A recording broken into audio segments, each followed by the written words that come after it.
Kul hakkı. Rümeysa henüz 14 yaşında bir genç kızdı. Ailesi zor şartlar altında çalışıyor, onun okuması için elinden geleni yapıyordu. Çok varlıklı bir ailede büyümemişti.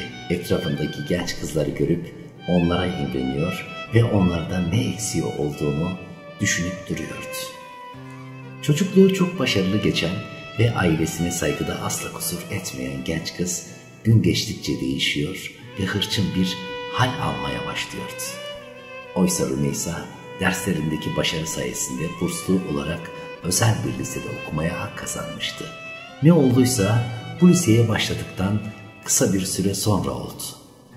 Etrafındaki gençlerin her gün makyajlı bir şekilde okula gelmeleri, farklı kıyafetler giyinmesini, lüks arabalarla okula gelmeleri onu daha çok çileden çıkarıyordu.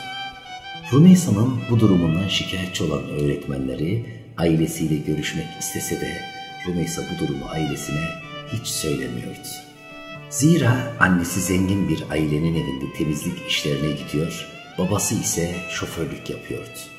Rümeysa ise bu durumdan utanıyor ve ailesinin okula gelmesini hiçbir şekilde istemiyordu. Bir gün okuldan çıktığında annesinin yanına gitmek zorunda kalmıştı. İlk kez annesinin çalıştığı yere giden Rümeysa evin adeta büyüsüne kapılmıştı. Gördüğü her şeye gözü düşen ve onları eline alıp inceleyen Rümeysa annesinin uyarılarına hiçbir şekilde kulak vermiyor ve tüm evi geziyordu. Ev sahibinin aynı yaşlarda bir kızı vardı. Onun odasına rastladı bir anda. Odaya girip girmeme konusunda kararsız kalan Rümeysa en sonunda bu meraka yenik düşerek odaya girdi. Burada bir genç kızın aradığı her şey bulunuyordu. Dolabı karıştıran Rümeysa burada bulduğu birkaç makyaj malzemesini cebe atıverdi.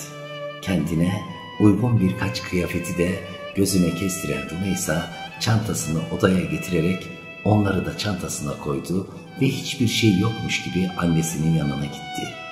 Eve gideceğini söyleyerek buradan uzaklaştı. Eve giden Rümeysa makyaj malzemelerini kullanarak süslenip çalmış olduğu kıyafetleri giyerek dans etmeye başlar. Çok mutlu olan ve bu durumdan herhangi bir rahatsızlık duymayan genç kız yorgun düşerek olduğu gibi uykuya kalır. Rümeysa rüyasında çok güzel bir yere geldiğini görür. O kadar mutludur ki istediği her şeye sahiptir.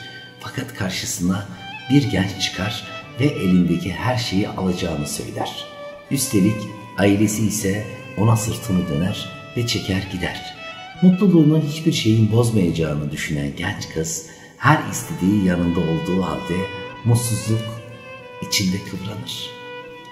Korku içinde uyanan genç kız ne yapacağını şaşırarak üzerindekilerini çıkarır ve makyajını temizleyerek hazırlanır. Bir başkasının eşyasının onun hiçbir işini yapamayacağını ve kul hakkının mutluluk değil hüzün getireceğinin farkına varır. Hızla annesinin çalıştığı yere gitmek için yol alır. Annesi çoktan oradan ayrılmıştır. Ne yapacağını bilemeyen genç kız ev sahibine üzülerek olanları anlatır ve aldıklarını iade eder. Helallik isteyerek oradan ayrılır.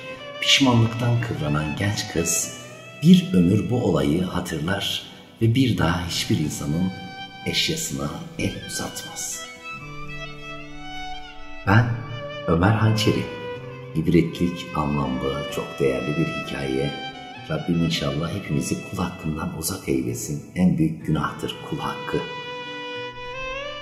Bu hikayelerimizden haberdar olmak için lütfen kanalımıza abone olmayı unutmayın.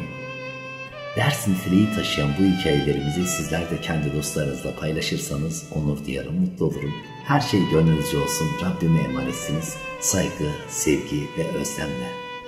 İyi ki varsınız, iyi ki benim candan yürekten dostlarımsınız.